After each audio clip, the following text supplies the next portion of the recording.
खबर यूपी के शाहजहांपुर से है, जहां पर इंसानियत शर्मसार हुई है। 4 छोटे छोटे बच्चों को भी भीख मांगकर अपनी मां के लिए कफन का इंतजाम करना पड़ा।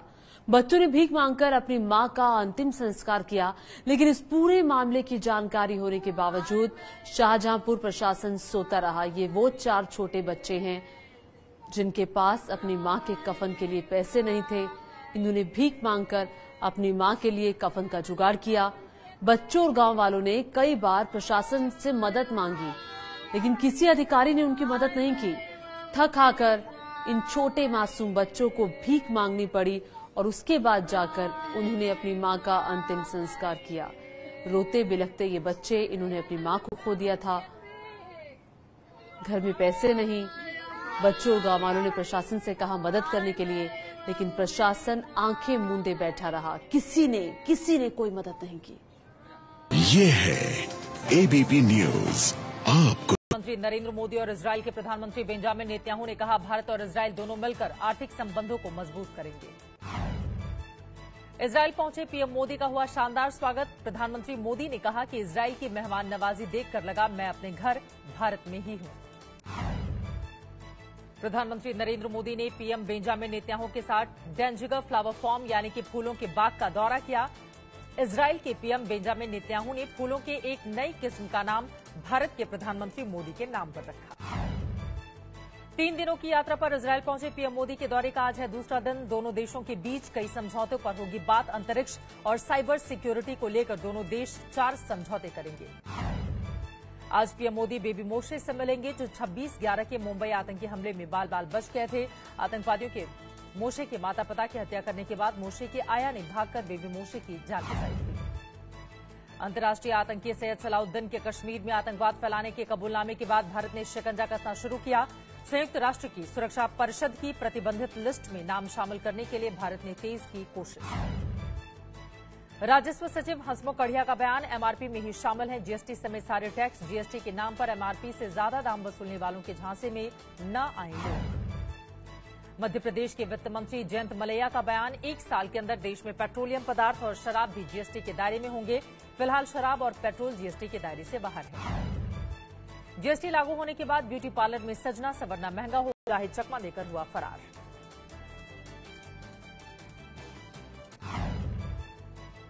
इंदौर में 11वीं की छात्र विशाल पाटीदार ने अपने टीचर और गार्ड के टॉर्चर से परेशान होकर दे दी जान, तो वहीं 9वीं के छात्र करण गुप्ता ने स्कूल टीचर के डांटने पर की खुदकुशी की कोशिश। यूपी के शाहजहांपुर में इंसानियत को शर्मसार कर देने वाला मामला है। कंपनी लॉ ट्रिब्यूनल ने कंपनी को दिवालिया होने की प्रक्रिया को दी है मंजूरी। अलग गोरखालैंड की मांग कर रहे गोरखा जनमुक्ति मोर्चा का पुलिस पर गंभीर आरोप। सब्जियां ला रहे ट्रकों को दार्जिलिंग आने से रोक रही है पुलिस। ट्रकों को जबरदस्ती वापस भेजा जा रहा है। आज नई ट्रांसपोर्ट पॉलिसी जारी करेगी पंजाब की कैप्टन अमरिंदर सरकार। पंजाब में चलने वाली बागी परिवार की बसों पर गिर सकती है गाज। कर्नाटक की राजधानी बेंगलुरु में मेट्रो में हिंदी में लिखी लाइनों को ढका गया। मेट्रो में कन्नड़, अंग्रेजी और हिंदी में लिखे गए थे स्टेशन के नाम। हिंदी में लिखे नाम का हो रहा है विरोध।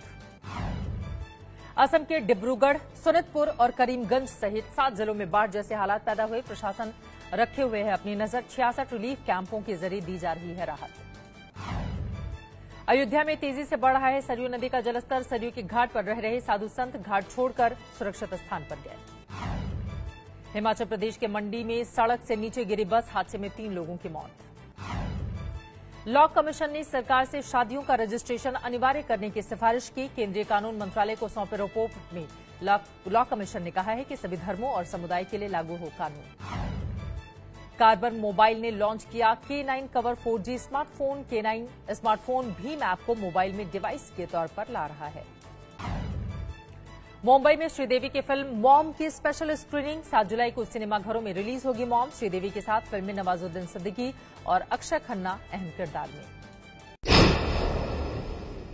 ये है ABP न्यूज आपको रखे आगे। खबर यूपी के शाहजहांपुर से है, जहां पर इंसानियत शर्मसार हुई है। 4 छोटे छोटे बच्चों को भी भीख मांगकर अपनी मां के लिए कफन का इंतजाम करना पड़ा।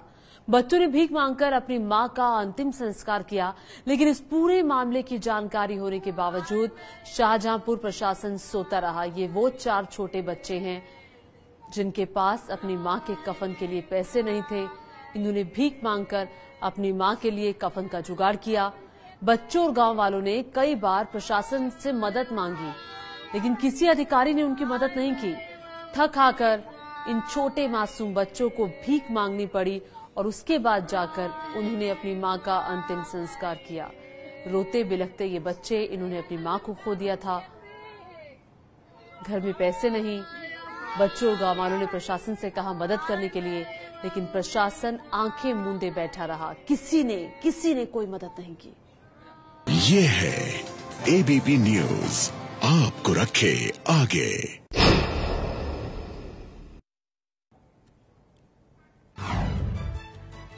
और अब 5 मिनट का बुलेटिन। 3 दिन की यात्रा पर इजराइल पहुंचे प्रधानमंत्री नरेंद्र मोदी का इजराइल के प्रधानमंत्री बेंजामिन नेतन्याहू के साथ आतंकवाद पर साझा बयान। डिनर से पहले दोनों ने आतंकवाद के खिलाफ मिलकर लड़ने पर सहमति जताई।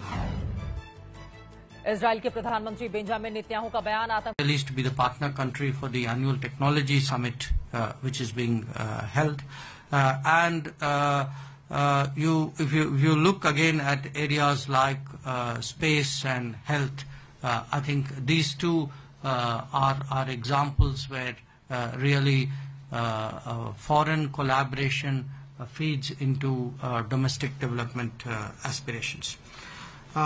Then in terms of foreign policy itself, the defense and security field, I think there are 4 broad pillars that I would draw to your attention. One, Israel has been a long-standing partner in defense. So there was discussion about joint development of defense products, including transfer of technology. And, a phrase which gained currency, especially during this visit, though it started a little bit earlier, which was, we speak of make in India. The Israelis now, in talking to us, are speaking more and more of make with India. And there is appetite for working with us. This is a country which views its sort of collaborative history with us in defense very, very positively. So a lot of enthusiasm, a lot of possibilities there. The second pillar is the entire cyber spectrum. A lot of challenges there. Again, a world leader with whom there is a lot that we can do. Then we discussed terrorism, counter-terrorism. I think there was a recognition of the need to combat it in all its forms and manifestations. And the Israeli position really is very similar to ours, which is that there is no justification for acts of terror on any grounds whatsoever. And that they too feel that strong measures should be taken against terrorists, against terrorist organizations, networks, and all those who finance terrorism and who provide sanctuary to terrorists and terror groups. We have an ongoing dialogue in the field of homeland and public security with Israel, and we expect to strengthen that. Now, apart from that, on the people-to-people side, I think the joint statement actually has 2 points of particular interest. One is the expansion of air linkages between the 2 countries, so that for the next visit you will find it much more convenient to come, and the announcement of a cultural center in Israel, which we hope to do in the near future. We signed signed and exchanged 7 MOUs today. Again, the list of that is with you. So this is broadly the sort of the narrative and the big picture.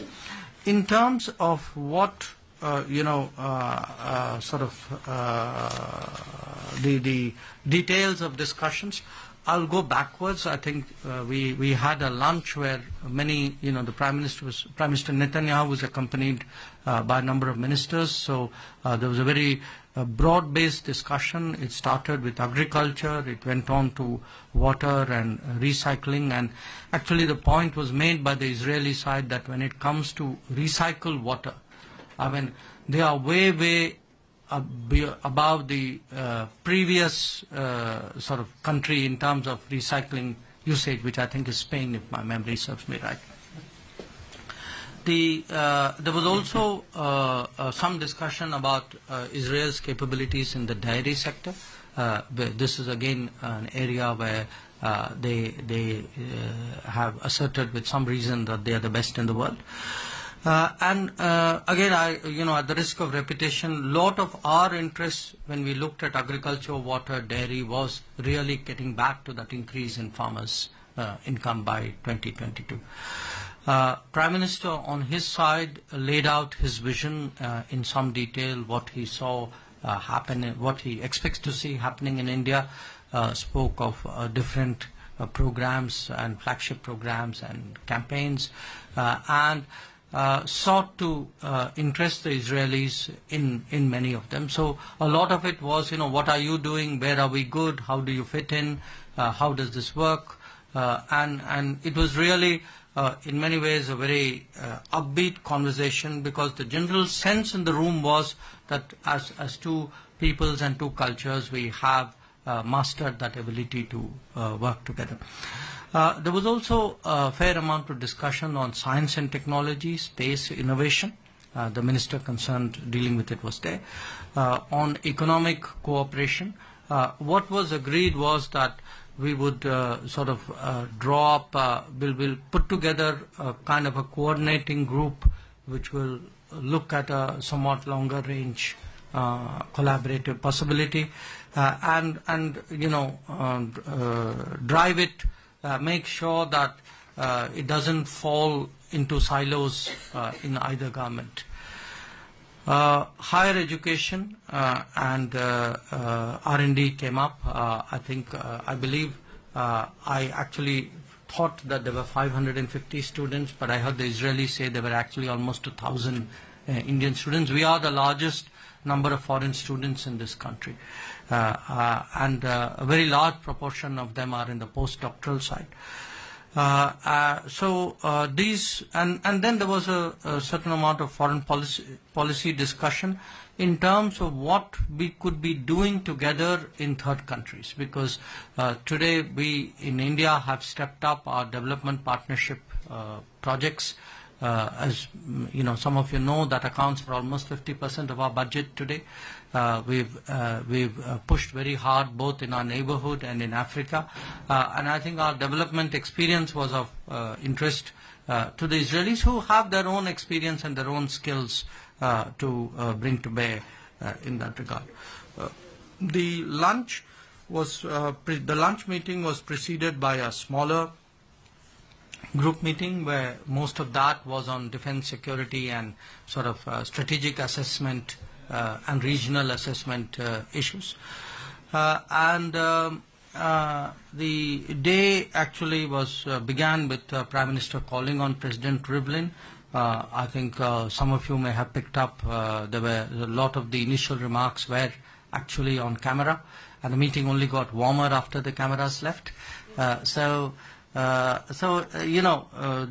sense of shared history, warm feelings for each other, how can we work with each other, what do we do, and a lot of curiosity about the changes in India. I mean, that again was a feature, I would say, which came through with the President, with Prime Minister Netanyahu, with many of the ministers. They had heard of many of the initiatives, wanted to know more from the Prime Minister. And there was also some discussion on what are the threats that we face from fundamentalism, radicalization, and a broad agreement that really the fight against terrorism won't work if it is very segmented and translated into narrow agendas. One very interesting point which President Rivlin made was that young people in Israel have a very special feeling for India. Most of them, once they finish their draft, like to go to India. He spoke of literature, the fact that people are now writing books about their experiences in India. So in many ways, really the message was that, look, we are very deeply today a part of their life and their culture. And that in many ways is also what we feel about them. So I think that's broadly a summary of developments to date. And I don't know if there's something more you'd like to add. Otherwise, we'd be happy to take questions. Yeah, Manish. Suhasini after that. Take the mic. Foreign Secretary, you said that we look at India-Israel relations as a strategic partnership. But I'm just wondering, it may be a quibble, that we are talking about a strategic partnership here in terms of water and agriculture. The larger... as well as a larger strategic partnership, the paragraph 1. Paragraph 1. So does it mean an upgrade to the label of strategic partnership as we understand with other countries, as in the United States, Russia are major strategic partners? That's one. And the second question I want to ask you is this, which is specifically about China. That, as you know, Israel has expanded relations with China majorly, $11 billion trade, and they're also supporting the OBOR, and where we have our specific concerns about CPEC. I was just wondering if there was any discussion, because apart from Palestine, I don't see any mention of any geopolitical issues in the joint statement, and terrorism, which is a very different dimension. So did the Prime Minister at the delegation level talks, did we convey our concerns about OBOR or CPEC, or in some indirect way or direct way? Thank you. Right. Could I take 2-3 questions? Maybe Swati. Just a clarification, you said that we spoke about a strategic partnership on larger terms, but paragraph 1 doesn't refer to it. It just says bilateral relationship to a new level. So if you could just tell us what that new level is? I hope you don't have an earlier version of the joint statement. It's the version we all have. Clearly. No, you got Okay. it. You got an earlier version. Then I think maybe some... Okay, We're let going me to read write our out. stories in the next half We hour. have put out something on the WhatsApp. No, we have put out something on the WhatsApp. Just see the WhatsApp. Let me read out that sentence. That sentence is, this historic first ever visit by an Indian Prime Minister to Israel solidified the enduring friendship between the peoples and raised the bilateral relationship to that of a strategic partnership. We have put it out on the WhatsApp. Just have a look at that. So that will be in the MEA website. Yeah. When in doubt, MEA website prevails. Because that's not... Yeah. My second question is, you said that you had a separate delegation level talks on defense, strategic and other such issues. You've also in the joint statement got these 4 points that you had mentioned on defense and strategic issues. Yet none of the MOUs that were signed today actually seem to have seen any kind of fruits of those long-term on those long discussions. So if you can let us know why defense and strategic outcomes have been left out in a sense from this. Okay. Maybe I could take one more.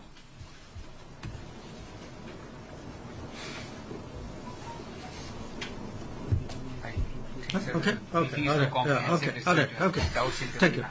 Look, first of all, why the term strategic partnership is broadly used to signify, to underline a sense of importance of that relationship, and also to underline, to sort of highlight that relationship is not narrow in that sense. I mean, the word strategic has certain connotations, conceptual connotations. So it's a very broad-based, deeper, big picture relationship. I mean, that's generally the common sense usage of that term.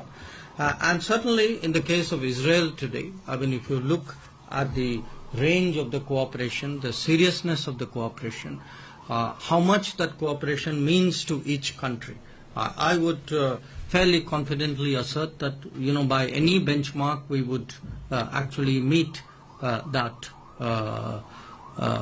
sort of definition. Now, we did have a sort of a bit of a question mark on whether we should use the strategic partnership again for water and agriculture. But we decided to do so for a reason. We wanted to drive home the message that, look, water and agriculture are today key issues. I'm not playing down other issues, but I think there is insufficient understanding of what really a solid collaboration on water and agriculture can do in India. It can truly have, transformational possibilities for us.